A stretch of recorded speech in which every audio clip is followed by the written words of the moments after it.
안녕하세요. 진약사입니다. 이제 겨울 초입이 되어가고 있죠.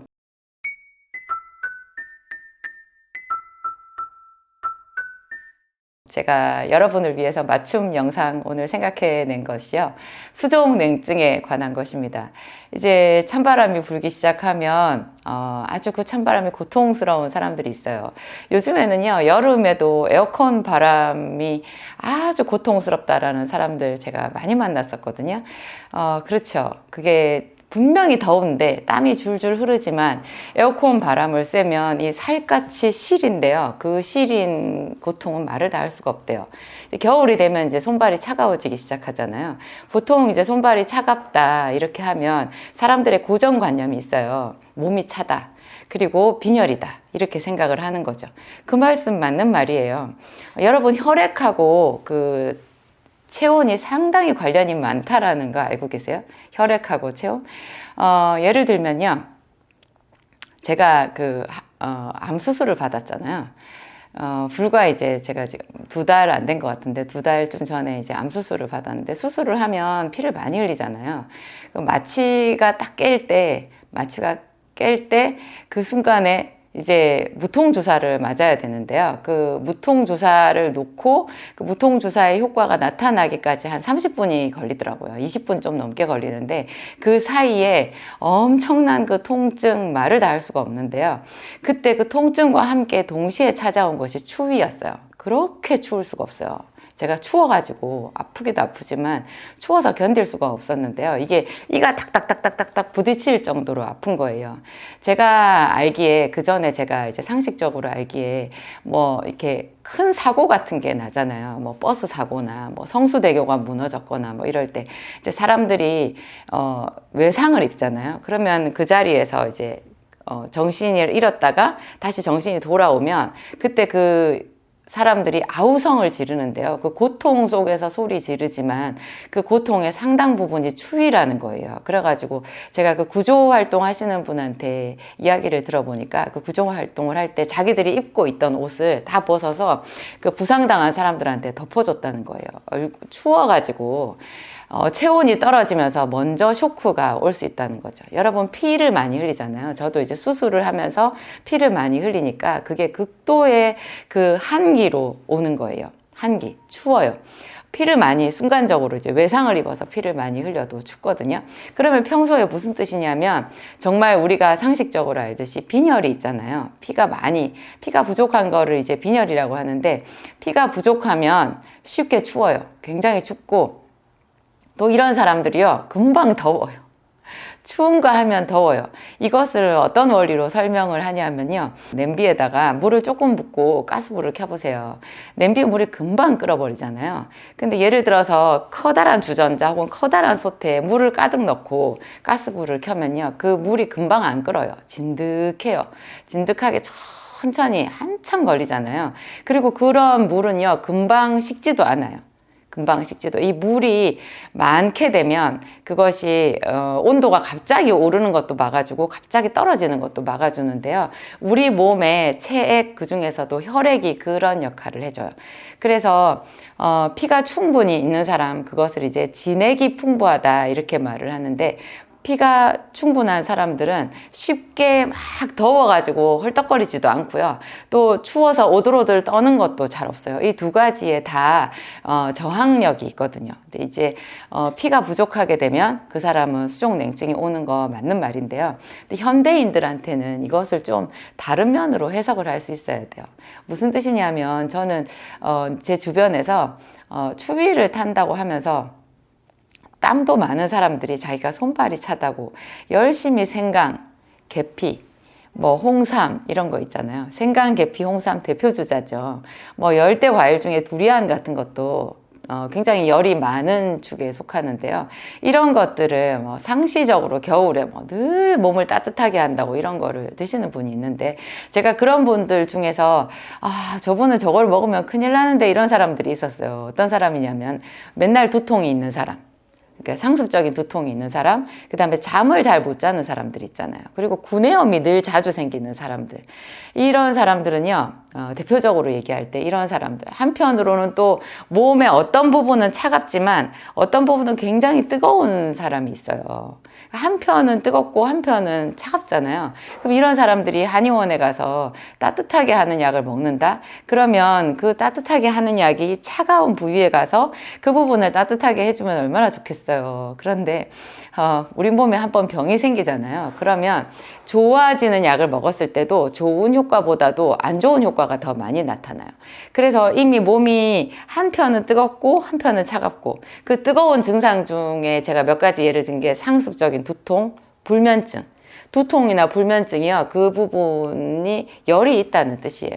체온을 재서 열은 아니지만 뭔가 편의점에 불이 켜져 있는 것 같이 머리에 불이 켜져 있는 사람들이거든요. 그런 사람들은 이렇게 잠을 못 자게 만드는 그 깐죽거리는 열이 있어요. 근데 이런 사람들이 손발이 차다고 해서 계피나 생강이나 홍삼이나 이런 거를 상습적으로 먹게 되면 더 잠을 못 자요. 손발이 따뜻해지냐? 그렇지도 않아요. 그래서 제가 그런 사람들 좀 주의하시라고 그래요. 생강이 위장병에 좋다고 하지만요. 생강 잘못 쓰면 더 위장병 생긴다는 거 아세요? 여러분 마늘도요. 상당히 위장장애 있거든요. 생강은 조금 더 위장장애가 커요. 그거를 위장병을 치료하는 데 쓰려고 하면 아주 그 과학적이고 복합적인 또 다른 그 약재를 절묘하게 배합한 처방을 해야지 그냥 우리가 민간요법으로 집에서 생강 끓여서 먹는다고 위장병이 낫는 거 아니고요. 오히려 더 위장병이 심해질 수 있다는 거 여러분 알고 계셔야 돼요. 그러면 어떻게 하냐? 현대인들의 그 수족냉증은요. 제가 한 4, 5년 전에 그 놀라운 비밀을 제 나름대로 알게 되었는데 그것이 몸이 차가워서 피가 부족해서 오는 그런 증상이 아니고요. 순환장애더라고요. 혈액순환장애.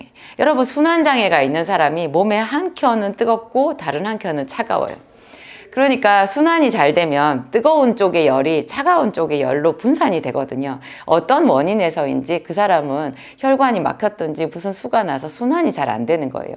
현대인들의 정말 절대 다수가요. 다 순환장애를 앓고 있어요. 순환장애. 허리가 극심히 아파가지고 계절 바뀌면 허리 아파서 허리가 안 펴지는 사람들이 있거든요. 여러분 그분 혈액순환장애예요. 혈액순환장애. 손톱이 잘 안 자라는 것도 제가 혈액순환장애라고 했는데 잠을 잘 못 자고 늘 두통이 있고 구내염이 잘 생기는 사람들도 이 부분에 순환장애인 거예요. 이 부분에만 피가 몰려 있어요. 어지러운 사람들 열이 위로 치받아 올라가지고 어지러운 건데요. 대표적인 상열증인데요. 그것도 왜 열이 치받겠어요? 우리 몸은 본래 정상적으로 순환이 되면 순간적으로 화가 나서 열이 올랐다가도 금방 그 열이 다시 전신에 퍼져서 원상복귀가 되어야 되거든요. 그런데 어떤 원인에서인지 뭐 피가 걸쭉하거나 아니면 너무나 많이 스트레스를 받았거나 몸이 지치거나 혈액이 안 좋은 상태거나 뭐 그렇겠죠. 그러면 이게 원상복구가 잘 되지를 않고 그냥 피가 한쪽에 쏠려 있는 채로 그냥 사는 거예요. 그러면 이 열이 한쪽으로 몰려 있으면서 염증도 잘 만들거든요. 그래서 이 순환장애를 개선하는 것이 굉장히 도움이 되는데 제가 쓰는 약 생기산이 그 가장 강력한 혈액순환제거든요. 가장 강력한 혈액순환제. 이 생기산까지 먹으려고 하면 사실 여러분들 좀 뭐 그런 약이 있겠어 하는 그런 의심도 있을 수 있고 또 생기산은 일반 의약품이라 인터넷 판매나 전화 판매가 안 돼요. 그래서 일단 저희 약국으로 오셔야 돼서 좀 번거로운 점이 많이 있거든요. 정말 꼭 필요하신 분들만 그리고 신뢰가 가는 분들만 사실 생기산을 먹을 수 있고 또 생기산은 가격이 그렇게 가볍지도 않아요. 정말 필요하신 분들만 이렇게 먹을 수 있게 제가 가격은 최소한으로 낮췄지만 누구나 아무나 온 가족이 먹을 수 있는 그 정도까지는 사실 낮추는 게 어렵거든요. 어쨌든 생기산이 어려우신 분들은 뭐 또 생기산까지 먹을 필요가 없는 사람들은 그냥 영양요법을 하시면 되는데요.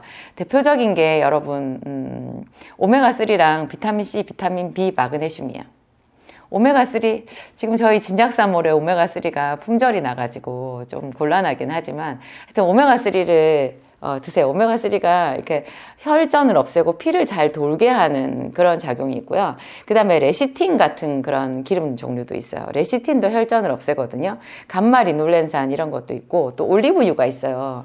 여러분, 올리브유가 그 마트에 가면 아무데나 파는 그런 올리브유는 퓨어 올리브유라 해가지고요. 그거는 이름만 올리브유지 사실은 치료 효과가 하나도 없어요. 식용유랑 똑같은 건데, 올리브유 중에서 엑스트라 버진이라고, 좀 어려운 말이지만 엑스트라 버진, 그것도 엑스트라 버진 중에서도 산도 표시가 따로 있는 게 있거든요. 산도를 0.8을 이제 기준으로 해서 0.8보다 낮을 경우에 엑스트라 버진이라고 하는 그 이름을 쓸 수가 있거든요. 유럽의 법이 그렇대요. 이제 올리브유는 지중해 연안이 주산지잖아요. 원산지인데 그 유럽에서는 그 엑스트라 버진이라고 하는 올리브 기름을 이렇게 쓸 때 그 품질 그 등급이 있거든요. 이게 산도가 0.8보다 낮을 때 엑스트라 버진이라는 이름을 쓸 수가 있고요. 가장 최고의 산도는 0.1이에요. 저희 진약사몰에 가보면 산도가 0.1인 엑스트라 버진급 올리브유가 나와 있는 게 있거든요. 이 올리브유를 많이 쓰셔도 여러분 혈액순환에 굉장히 도움이 많이 돼요. 올리브유는 사람들이 다 공복에 먹어야 되는 걸로 알고 계신데요. 뭐 공복에 먹을 수 있어요. 하지만 이것도 매캐한 맛이 나거든요. 그 마늘의 매운맛 알리신, 뭐 고추의 매운맛 캡사이신, 뭐 이런 것처럼 뭐 카레가루에도 매운맛 나잖아요. 그것처럼 이 올리브유에도 그 특유의 매운맛이 있는데 그게 이제 엑스트라 버진급 중에서도 좋은 그 올리브유에서 나는 특유의 맛이거든요. 그거 맛 때문에 그냥 맨입에 먹었다가는 막 콜록콜록 기침하고 그래요. 입안에서 한참 머금어가지고 오물오물해서 침이랑 잘 섞은 다음에 천천히 먹는 게 올리브유의 정석 복용법이고요. 올리브유는 지중해 연안 사람들은 그냥 요리할 때 쓰거든요. 샐러드 드레싱으로 쓰고 저희 약국에 어떤 분들은 밥에 뿌려서 드신대요. 그냥 밥 먹을 때 그 밥에다가 참기름 치듯이 이렇게 뿌려가지고 그거를 꼭꼭 씹어 먹으면 반찬이랑 먹을 때 별로 맛에 그 방해가 되지 않고 입안에 고소한 맛이 오래 남는 또 그런 것도 있거든요. 그냥 뭐 튀김 요리나 볶음 요리에 쓸 수도 있고요. 하여튼 올리브유를 여러 가지 방법으로 많이 드세요. 그러면 지중해 연안 사람들, 그렇죠. 그런 사람들의 그 장수 마을 있잖아요. 그 사람들의 장수 비결이 올리브유라고 해요. 그 장수 비결의 원천이 뭐냐? 피가 깨끗하고 순환이 잘 되는 거예요.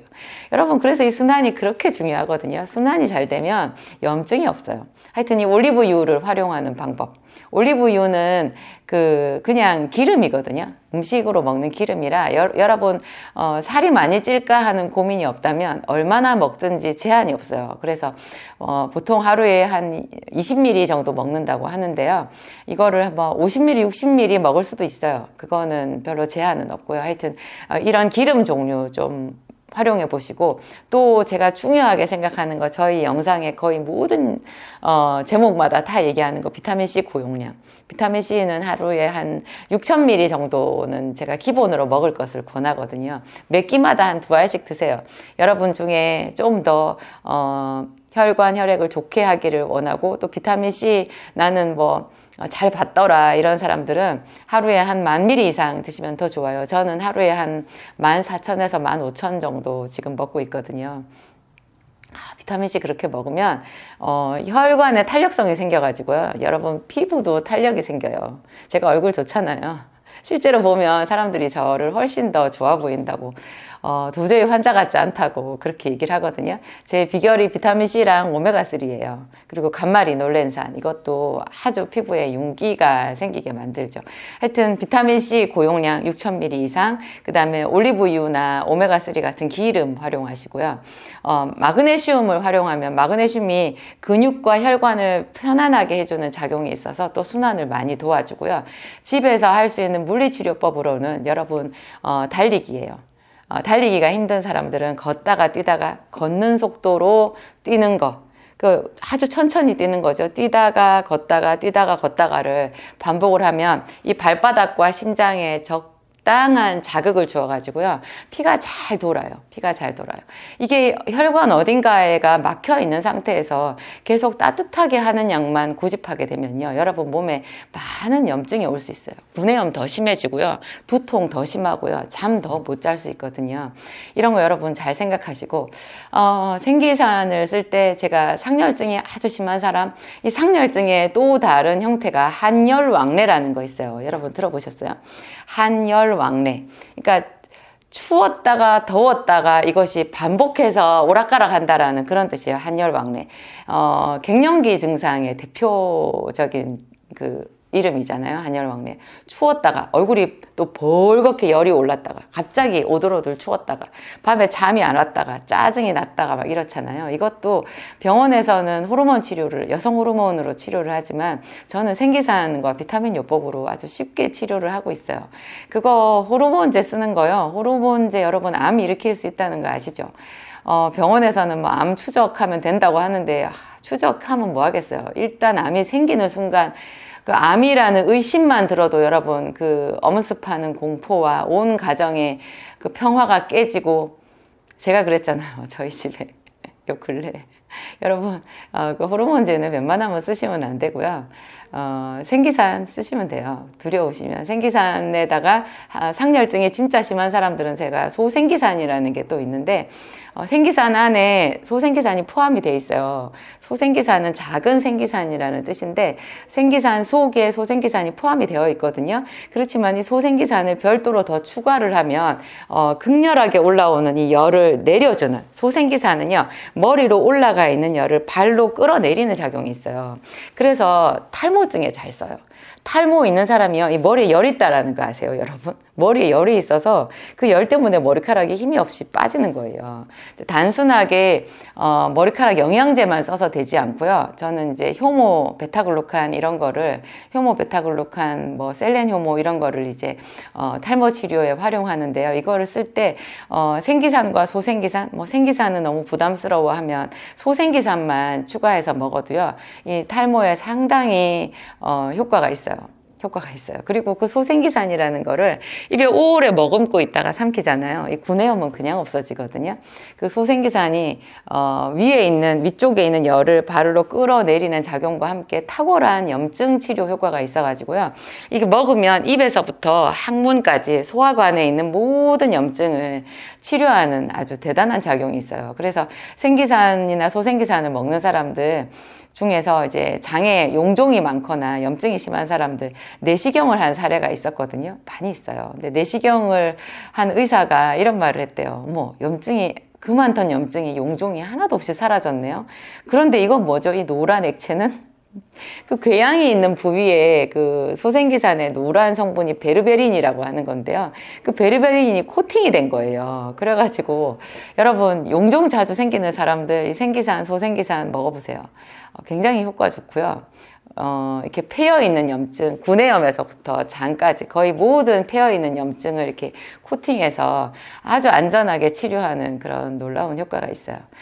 오늘 제가 소생기산, 생기산 뭐 이런 얘기하면서 수족냉증 말했는데요. 생기산은 사실 그 약성 자체가 전혀 따뜻하지 않아요. 근데 생기산을 어떤 사람들은 걱정하거든요. 이거 다 찬약 아니냐. 제가 생기산 성분의 일부를 설명서에 이렇게 공개를 해놓았는데요. 그거 보면은 다 차가운 약이거든요. 근데 그것만 들어있는 건 아니고 온화한 약도 들어있어요. 근데 온화한 약이지 사실 뜨거운 약은 안 들었거든요. 그런데 이 생기산을 전체적으로 했을 때는 이것은 시원한 약재에 들어가는데요. 차갑다기보다는 시원한 약이에요. 근데 이거를 먹고 몸에 열이 난대요. 여러분 그 열이 나는 거를 뭐라고 해석을 하겠어요? 어떤 사람은 생기산을 먹고 명현 반응이요. 막 등에서 열이 오르고 그렇죠. 어떻게 이 차가운 약을 먹고 열이 난다고 말을 하는지 저도 처음에 놀랐는데 그 열이요. 자기 몸속에 응어리져 있는 열이 생기산으로 인해서 순환이 되면서 풀어지면서 겉으로 드러나는 증상이더라고요. 그래서 어떤 사람들은 생기산 먹고 막 온몸에 두드러기가 났다는 분이 있었는데 그래서 막 저한테 와서 막 험한 말 하시는 분들도 있었어요. 그런데 그거 다 좋은 반응이었거든요. 좋은 반응. 그 몸속에 그 많은 열을 그분 다 품고 있으면 그게 다 병되는 거 아니겠어요? 그거 참고 견딘 분들은요, 그 전에 자기가 알았던, 알게 모르게 자기를 괴롭혔던 거의 모든 증상이 다 사라졌다는 거 아니겠어요? 하여튼 여러분, 인체는 신비해요. 이렇게 몸속에 구석구석에 한편이 손이 그렇게 차가운데 이 속에 열을 품고 있어서 그것 때문에 내가 수족냉증이 있지만 어지럼증도 있었고 이석증도 있었고 구내염도 있었고 잠도 못 잤고 짜증도 났고 남편한테 맨날 짜증내고 온 집안이 여인의 그냥 눈치만 보는 그런 집들 많잖아요. 그거 여러분 화병으로 인한 속열이거든요. 이런 것까지도 혈액순환으로 거의 다 해결이 된다라는 거 생각해 보면 참 쉬운 것 같아요. 어떻게 보면 그죠? 우리 몸을 건강하게 하는 방법. 생기산은 최소 복용량이 3개월은 되어야 되고요. 저는 평균적으로 생기산 한 6개월 이상은 드시라고 말씀드려요. 뭐 당뇨가 오래되었거나 여러 가지로 몸이 많이 안 좋으신 분들은 1년 이상 드셔야 되겠죠. 뭐 한 3년씩 지금 생기산 드시는 저희 고객들도 많이 있는데 효과가 없지만 뭐 막연하게 먹어라 그런 뜻은 아니고요. 여러분들 스스로 제 영상 많이 참고하시고 내 상태가 지금 어느 정도 됐는지 여러분 스스로 다 점검해 보시면 충분히 인지하실 수 있거든요. 위험하지 않으니까 공부 많이 하시고 이 좋은 약 한번 활용해 보시면 좋겠습니다. 감사합니다.